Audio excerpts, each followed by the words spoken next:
ناسې نو بل چې وکړم وایم څه وکړمه دېرش کاله کېږي چې په دا وظیفه کې یم هماسې مې 3 رخصتیانې کړي دي او ستا 3 کاله کېږي 315 رخصتۍ دي اخیستې دي هغه د دې ویل کومه ګټه نه کوي بابا کوم له غړي چې معرفي کړی هغه باید در غوږو ونیسم ته خو په رخصتي ولاړ شې خو ستا کارونه بیا په ما کوي دا زما ګناه ده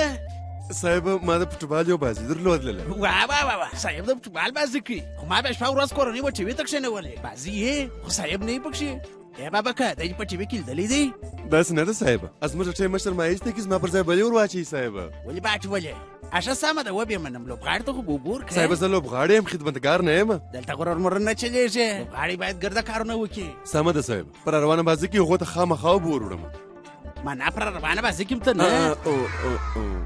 ته یو کار وکړه دا ټولو ته زنګون ووه ولې پورې نه دي راوړي صاحب اوس چې اصلي خبره وکړه که موږ دوی ته زنګ ور ونه وو نو دوی به زموږ باندې هېر کړي لکه ته چې فوټبال یې په دې کې زر نمبره دي لږ تر لږه خو 500 ته زنګونه ووه ورته وایه چې پور واخلئ صاحب دې ته چې مسکال در کومه شام بس د پور خبرې څه ورسره وکړم رخصتي واخلې او د فوټبال په میدان کې په چوکۍ ناست یې تر دې خو دا ښه دی چې خلکو ته زنګونه ووایې او د پور دپاره یې مجبوره کړې ستا د لوبډل مشر په رقم زه دونه ظالم نه یم بابا دا بازۍ کې ته یوازې صاحب دا غلطه خبره ده صاحب وایسه شروع وکړه دا غزر نفر لیست دی اوس یې نو وروره وای 500 نفر پور اخیستلو ته مجبوره کړې وه ته څه په خبر یې او د څو ورځې ستا چوکۍ خالي وه نو دا دوسیه ماته راکړه او راته ویې ویل سره جلا یې کړه ما همدغسې وکړه تا دې ته تر مخه زنګونه ویلي دي ور مې وهل نو هغو څه ویل ښکنځل یې کول ښکنځل یې کول او یو څو نفرو خو بیخي خره ښکنځل راته وکړله نو تا څه ورته ویل په ټلیفونه کې یې وکړه پروا نه لري نو زه څه وکړم ته هم هغسې وکړه چې ما کوله السلام علیکم زما نوم رام دی زه د ایس بي ډي بانک څخه خبرې کوم که تاسو د ځان دپاره یا دوکان دپاره پور غواړئ سینو وروره یار انجونې لا ښکنځل کوي بل چاته زنګ وکم لږ دی بلې زه رام یم زه د ایس بي ډي بانک څخه خبرې کوم دا بیا بل څوک خطرناکه ښکنځل یې وکړله اوس یې نو وروره ګوره رامه وروره موږ مازې 2 لارې لرو اول دا چې غوړمالي به ورسره کوې دویمه لار ته یې ور یادوه اول ښکنځل یو څه زور غواړي ته بېرته په ریواز کې ورته کوه ریواز اوه یاره په ټلیفون کې ادبي شعرونه نه درته وایي سمې خبرې نه کوي ښکنځل درته کوي اوس یې نو وروره که ښکنځل کول ښکنځل ورته و په کیسه کې مه کېږ زه درسره یم بلې زه رام یم د ایس بي ډي بانک څخه خبرې کوم او ولې دلچسپي نه لرې د ځان دپاره 10 پیسه ګټه درکوي دوکان دپاره 9.5 ګټه د سرو زرو دپاره 8.5 ګټه ډېرې خبرې مه کوه که درد راغلی څه شي کوې ته به څه شي وکړې ته تر حد تېرېږې څنګه تر حد تېرېږم هره ورځ در سره حد راوړم دا زما وظیفه ده ما ته به ته ولې وایې او وایي چې ته نو خو به تا درته وایم خوښ که مه کوه څه نور راته ویل که یو چا خوښ کړي درته کول ته یې ورته کوه ستا کار خو خلاص چیشي ختم زغاله ای وروره څنګه سینې وروره خواني په وکړئ نورې خبرې سمې وې خو داسې د جنګ په موبایل کې زما د نامه څه ضرورت و چې یاد دې کړي پر غیرت چې راوستم زه شو سو چې زما د پلار نوم دې نه دي ورات کړی بل وارې هغه ورته وایم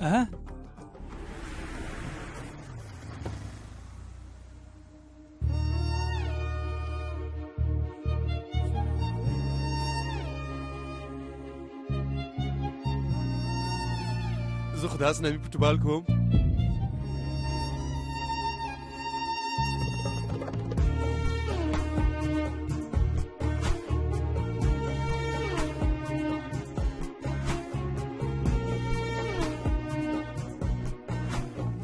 وبخښئ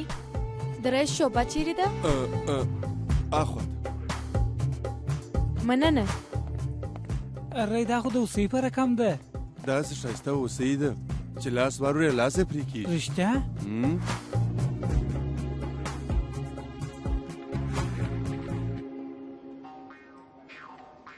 رامه دا اوس څه کیسه ده دا رئیس ولې داسې مړې سترګې ورته نیولې دي یو غلطه خبره بې ورته کړې په دا خاطر داسې پشي ورسره کېږي ښه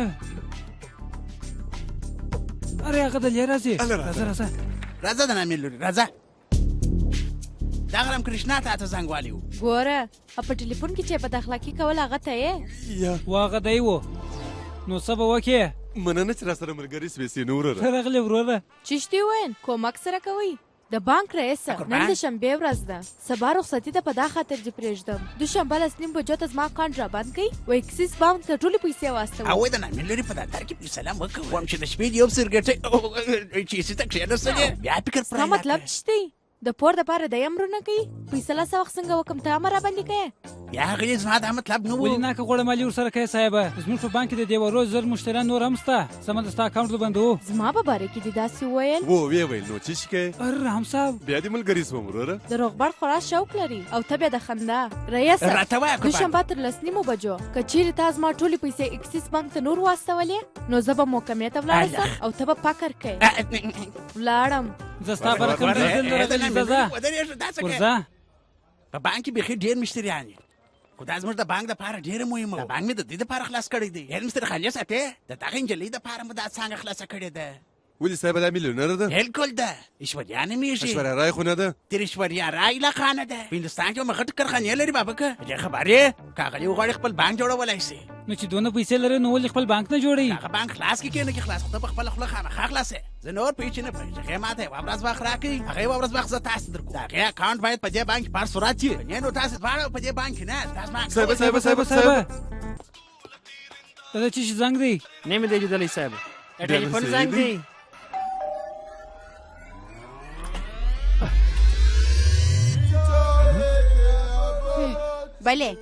بلې کاجا وروره کاجا ورور دونه ناوخته څوک وایي مېلمانه راغلي دي دا اوس د چا په اړه خبرې که ورته بل کوي څوک نشته ته به خپله راځې سره کوم چې مو پلان جوړ کړي و باید هغسې چې د دې ځای ولاړ شو خیر به ورځه. وي. ګورئ تاسو څوک یاست اغلې ایشوریا ته څوک یاست د سلمان خان د شاهرخ خان یا د مسخرې مور سره څه در سوي دي بابي تاسو دلته هم راغلاست که نکاح ټلیفون راکړه پولیسو ته زنګ ووهه اغلې هیله کوم اغلې یو ورځ به خبره واوره هیله کوم اغلې هیله زه خو کوم مازې مشتري یم او د سپیلینګ غلطي واغلې هیله کوم اغلې خبره واوره هغې د دې ماسې وه چې هر څه وایه موږ یې کوو که نکاح دوی د باندې وبسه اوس سمه ده. دستي راځئ اوی زه خبرې در سره کوم اوی ته خو راځه ګوره، هغې ګوره. ته یې سر خلاص کړه تاسې سر خلاص کړئ اغلې دا اوس څه کیسه ده داسې خوش که ما ولاکه ته اوس پورې لیدلې ده زموږ خبره به ومنې بله لاره هم نه لرو وه دغه غوړه مالي را پاته ها؟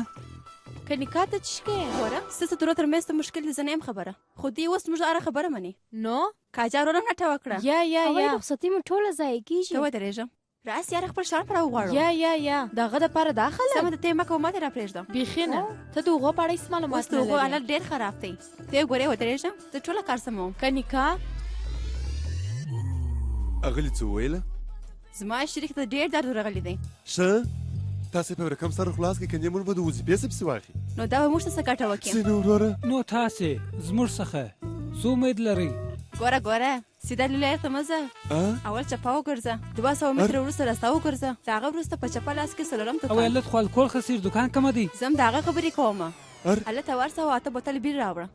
زه پوه سوم چې ته یوازې الکول نه څښې دا ومې لیدلې سر مې خلاص د و څښلو لپاره یې نه غواړم وریښتان په پرېولو په بیر چې وریښتان پرېولو ښه بریښ کوي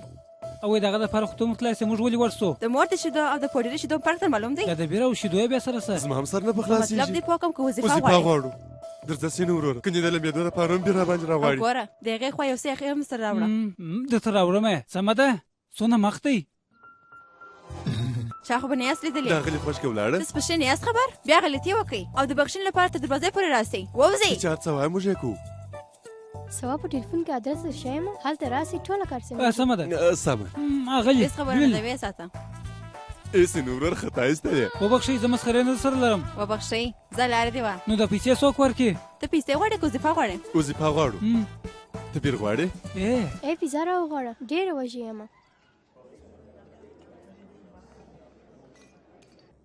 دا څه کوئ سهار په دفتر کې ماښام په کور کې او اوس بیا دلته تاسو څه کوئ یخ راپسې یخ موږ داسې خلک نه یو خبرې مه کوه چا درته ویل چې موږ دلته یو موږ چې د شپې بیر دروړل بیا دې ویل چې دلته راسې زه کار ته سموم دې راته وویل هیله کوم غلي موږ غریبان شپه ورځ خوارې کاږو بیا تنخوا راکوي په هغه موږ ګزاره کوو او تاسې داسې خبرې کوئ زما د هغه اخري فیصله ده دا څه وایه غلي که دا غلطي بابي کړې وای هغه ته دې هم داسې سزا ورکول ارې سینه وروره دا بابي څوک دی د دې د سپینوم دی ښه وبخښئ اغلې اډر راکئ سمه ده 2 دانې لارج پیزاوي راوړه د هغه تر څنګ 2 بریاني 100 دانې پکوړې 3 دانې چکن رول کیچپ ورسره راوړه او پیپسیان یې ورسره راوړه چپس او مساله ورسره راوړه سمه ده وروره ته بل څوک راواسته مننه صاحبه هغه دې ولې بیرته واستوئ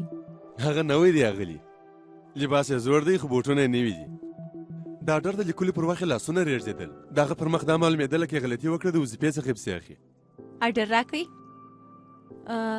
هغه نفر نوی دی؟ بلې اغلې. سمه ده، زه دې بیا وروسته راغواړم. مننه اغلې. مننه. په دونه کم وخت کې تا هغه څنګه وپېژندی؟ د انسان سترګه 500 میګا پکسله ده. انسان خپل سترګې پټې کړي دي او 14 میګا پکسله ټلیفون کاروي. ښه، ستا سترګې دونې زورورې دي؟ سمه ده. په دې هوټل کې څو میزونه دي دا راته ووایه. که هر څوک غوږ ورته ونیسي هر یو پروفیسر دی. ټول هوټل 4500 فوټه دي. 11 میزونه، 44 شوکیانې، 15 ګراکان، 20 نارینه، 15 ښځینه، 9 اشپزان، 2 منیجران، 2 صفاکاران، پر 10 میزونو ګراکان ناست دي. یو میز نیول شوی دی. 5 میزو ته ډوډۍ ورسېدلې ده، 3 میزو ته لا نه ده ورسېدلې. یو میز والا بیل نه دی ورکړی، د یو میز څخه د ډوډۍ آډر نه دی ورکړی. کاونټر پر چپه لاس باندې دی، د شي په راسته لاس کې ده. ستا ملګري ما ته ګوري او 4 هلکان و تا ته ګوري او ته اوس و ما ته ګوري. چې معلومیږي تا هغه راته وویل، چې نه معلومیږي هغه ویلی سئ.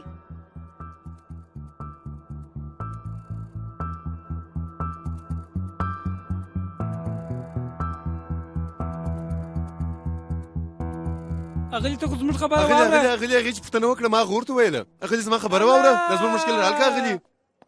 او ویار ټوله کیسه دې خرابه کړه. او هغې پوښتنه وکړه ما ورته وویله. اغلې هیله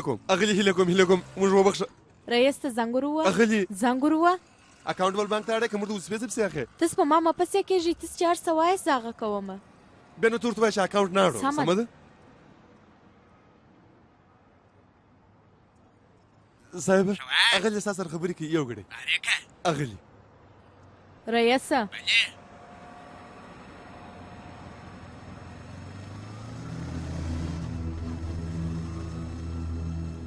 مننه.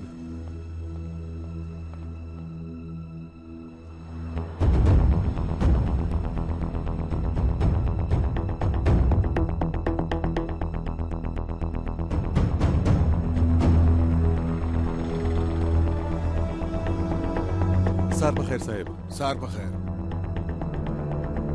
د عبدالسلیم سره چې تا لپټاپ کمپیوټر ونیوی په هغه کې ډېر مهم معلومات پراته وه. پر هغه سربیره په پاکستان کې چې زموږ جاسوسان کار کوي د هغو ټولو معلومات هم پکښې کې وه. هغوی څه په خبر سو صاحب؟ تا چې کله سلیم ونیوی هلته په سره کورتۍ کې یو نفر ولاړ و، تا وویشتی په یاد یې سو؟ هغه د را جاسوس و. د هغه معلوماتو دپاره سلیم ورغلی و، خو چې دا معلومات را احصایې پورې رسېدلي دي که یا نه یم په خبر. نه دي رسېدلي. که معلومات ورسېدلي وای تر اوسه به زموږ نفر وژل سوي وای. داسې نه دي سوي، معنا معلومات هم نه دي رسېدلي. موږ ته امر سوی دی چې سبا سلیم و محکمې ته بوځو. ډېر خطرناکه کار دی صاحب. په دې راز باندې یوازې سلیم خبر دی. خو اوس چې کوم معلومات د سلیم سره ورسره دي هغه زموږ دپاره ډېر خطر لري. دا معلومات هغوی غواړي، په دا خاطر یې سلیم ژوندی ساتلی دي.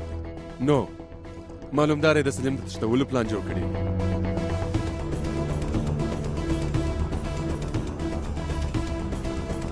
سبا چې سلیم و محکمې ته بیایو د هغه د تښتولو کوښښ به وسي. داسې معلومات را رسېدلي دي. په دې هم خبر یاست چې خطر لري، نو بیا محکمې ته ولې بیاست؟ که داسې د هر شي څه وبېرېږو نو هېواد به څنګه مخ ته بیایو؟